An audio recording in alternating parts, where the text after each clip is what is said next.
Greetings and welcome. We are in Junior English, and we now turn to a text of the Puritan era by Edward Taylor called Huswifery. And I'm with you now on page 8081, and I hope that you're there for just a few seconds. 8081.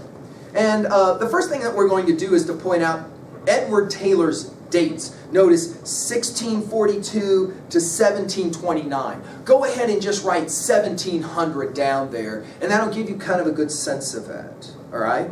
Now, the first thing we want to say about this poem is that this poem is a poem of a Puritan minister. All right? A Puritan minister. Now, it is interesting if you're reading with me on page 81. In the second paragraph, we're told that after he graduates from Harvard, he accepts a position as a minister and a physician in a small frontier farming community of Westville, Massachusetts. He walks, are you reading it with me? This is kind of fascinating. That's why I'm pointing it out to you. Second paragraph on 81. He walks more than 100 miles through the snow to start his new job. We have this tendency, I think, to forget that these early Puritans, these early pilgrims, these early colonialists lived really tough lives, really difficult lives. I mean, a lot of times if you didn't have bank, you couldn't afford a pony, and therefore wherever you went, you normally had to walk there, and distances could be very, very far, okay? The thing we want to say about Edward Taylor, though, for your notes is he is a true believer. That is to say, he's a Puritan. That is to say, he is a devout believer in God. Now, we had this comment when we were studying of Plymouth Plantation, and I want to say it again here now. It is sometimes difficult for postmodern students like yourselves to completely understand the degree of religious conviction that these early thinkers will have. And this is definitely true for Edward Taylor's stuff.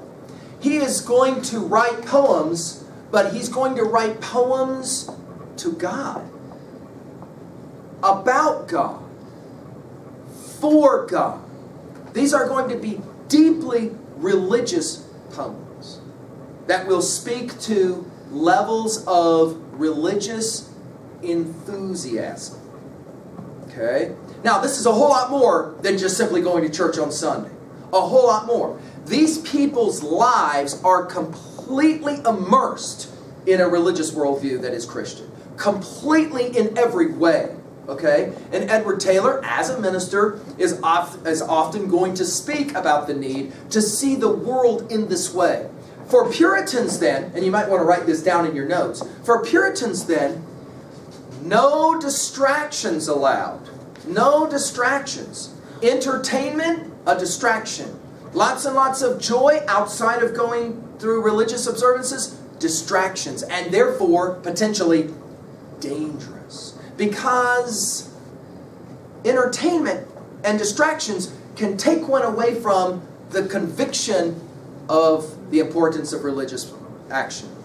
Okay? So here we're going to have a classic example of Edward Taylor.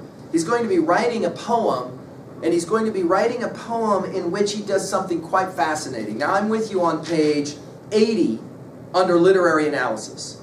Let's make sure we get the word in our notes in 2B. It's huge. Write it down. Metaphor. Metaphor. Now what is a metaphor?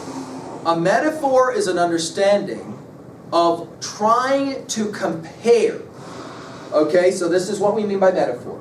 We are comparing one thing to another thing. Alright? That's a comparison. Alright?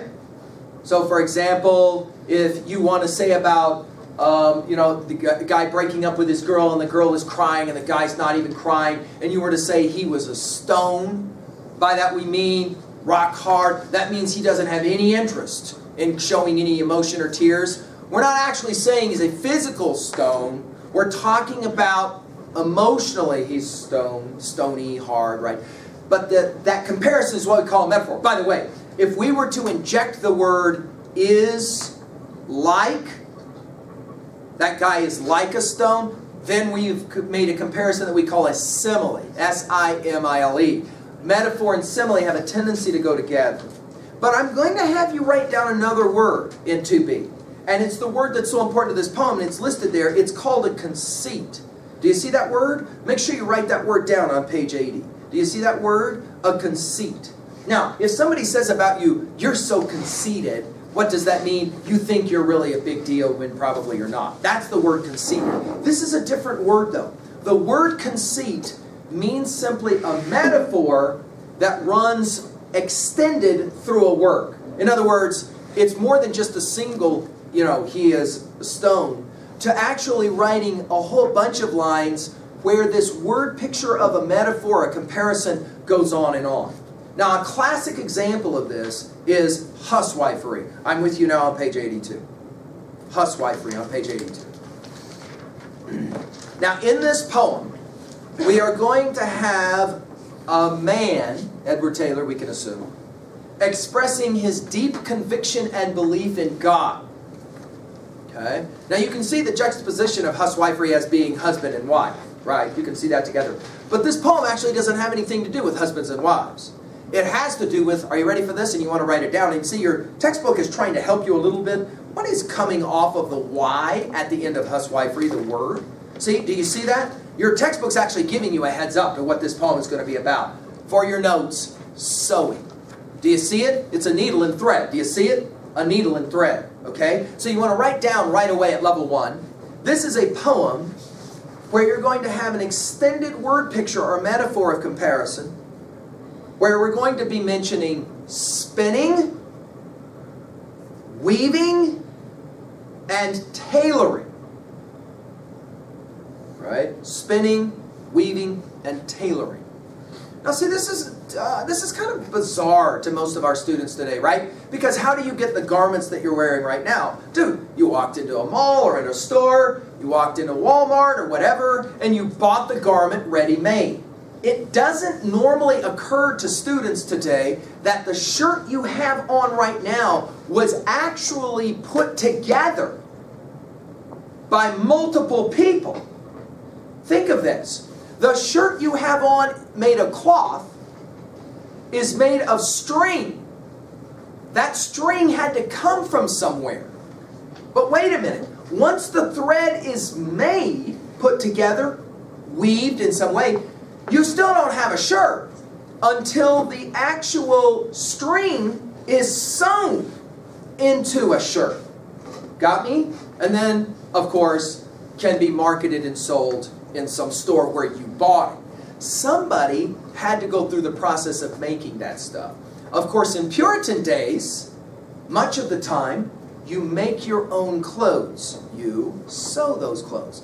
Professional seamsters are called tailors. Okay? Notice the irony of the last name of our poet, Edward Taylor. It's an easy mnemonic or memory tool to remember that Edward Taylor writes a poem about tailoring or sewing in which he says something interesting to God about making his life. Okay? Now take a look at this poem as we read it. Notice the opening line, "Make me, O Lord, thy spinning wheel complete." There's the opening line. Spinning wheel, you've maybe seen it. The way that you make thread is on the spinning wheel where you spin the thread to make it tie up. If you've ever had like a button or something and you notice how it starts to fray, that's that little bit of thread. You have to make that thread. That thread, in the old days, made on a machine called a spinning wheel. So this is going to be a poem where Edward Taylor speaks to God in language about tailoring, sewing, weaving. But ultimately what he's really talking about is, make me a true believer in you. Watch the poem. We'll let it be read now by a professional reader. Again, all you got to do is just follow along. Huswifery. Huswifery by Edward Taylor. Make me, O Lord, thy spinning wheel complete. Thy holy word my distaff make for me. Make mine affections thy swift flyers neat, and make my soul thy holy spool to be. My conversation make to be thy reel, and reel the yarn thereon spun of thy wheel. Make me thy loom then, knit therein this twine. and make thy Holy Spirit, Lord, wind quills. Then weave the web thyself. The yarn is fine. Thine ordinances make my fulling mills. Then dye the same in heavenly colors choice, all pinked with varnished flowers of paradise. Then clothe therewith mine understanding, will, affections, judgment, conscience, memory, my words and actions, that their shine may fill my ways with glory, and thee glorify. Then mine apparel shall display before ye that I am clothed in holy robes for glory. The thing we want to point out right away is that this is a statement that will speak directly to the Puritan understanding of the relationship between God and humans. For Puritans, they want that close relationship between God the Father and them. Notice in this poem, these lines of the last stanza will almost start to sound like obsession. He says, clothe me with understanding. Affect my will, my ability to make up my mind. My affections, the way I think about what I'm going to love or not love. My judgment, my ability to make decisions. My conscience, my ability to know right from wrong. My memory, my words, my actions. He calls that God will make all of those, take over all of those. Look at the next line. That their shine may fill my ways with glory, and thee glorify. Total religious obsession. You need to put that in your notes. Total religious obsession. The idea is that I want God to be in every way a part of my life. But notice the word picture to get there. He says in the same way that clothes are made, that thread is made, I want God to make me in this way. Make me like a garment, so that when worn, my actions will completely glorify the Maker God. Devoutly pietistic religious language. But now here's the irony. Are you ready for this? There were many Puritan readers of this poem who were disturbed at how emotional this poem is. Here's why. Puritans were very, very concerned about emotions. Because as you know, emotions can get very high and very low. And in the process of emotions being very high or very low, there is the potentiality of distractions. So for Puritans, they tried to walk the middle road of not too many emotions one way or the other. You've maybe seen pictures or representations in movies where their face is sometimes kind of very stern and they don't do a lot of smiling and that kind of thing. The idea was, let's not show too much emotion. In the early, and if you've grown up around old timers, where for example bad things happen to them and they just don't show much emotion, that is a referencing back to this early puritanical Puritan view. It was called, in fact, the Puritan work ethic. But there was also an understanding that Puritans just didn't show a lot of emotion. I mean, if you've got a great-great-grandma or somebody that's just tough as nails, that's what we mean by this Puritan idea. And there were some Puritan readers who were a little bit concerned. Edward Taylor's kind of getting just a little bit emotional here, a little bit too emotional as he's talking about allowing God to make me, this or that. And so they were a little bit leery about all the emotionality that was contained in a poem like this. Well, there you go, an introduction to Huswifery. Let's work through it now very quickly. At 2a, obviously you can talk about possible message or theme here, trying to, worship or celebrate a deity that's going to make you in some way or make the reader in some way, glorify God. Let's talk really quickly at 2b. Uh-oh, did you see it? Last word of line 1, complete. Last word of line 3, neat. Last word of line 2, me. Last word of line 4, be. Real and wheel then rhyme together. Do you see it? We will call this A, B, A, B. Of course, real and wheel rhyme with B. Slant rhyme a little bit, right? Okay. You can either call this BB or CC. Notice we keep the rhyme scheme going in the second stanza. What is a stanza? A collection of lines, like a paragraph in essay writing, correct? Notice we have a definite rhyme scheme here going, don't we? Right? Okay, so we're playing games at 2B with rhyme scheme. Let's go to 3A. What is for you your favorite film about religion? What is for you your favorite film about devotion? Okay. Do you have a film that tries to speak about spiritual devotion that for you is a great film? About believing in something larger than yourself? What is your favorite film or movie about sewing and tailoring? See, this is another way to look at this poem as well, right? Okay. Finally, 3B, what are your thoughts about this idea? Do you think people today are as religiously devoted as they once were? For example, if you participate in religion today at all, let's say you go to church, do you believe in it as strongly as your maybe parents or your grandparents or maybe your great-grandparents? Do you see this lessening of religious conviction in America a good thing, healthy, or a bad thing, maybe unhealthy, right?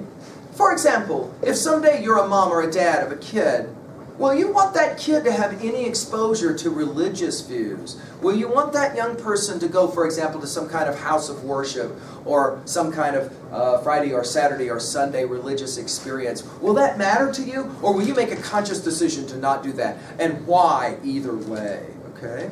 So an introduction to Edward Taylor's Huswifery. Thank you.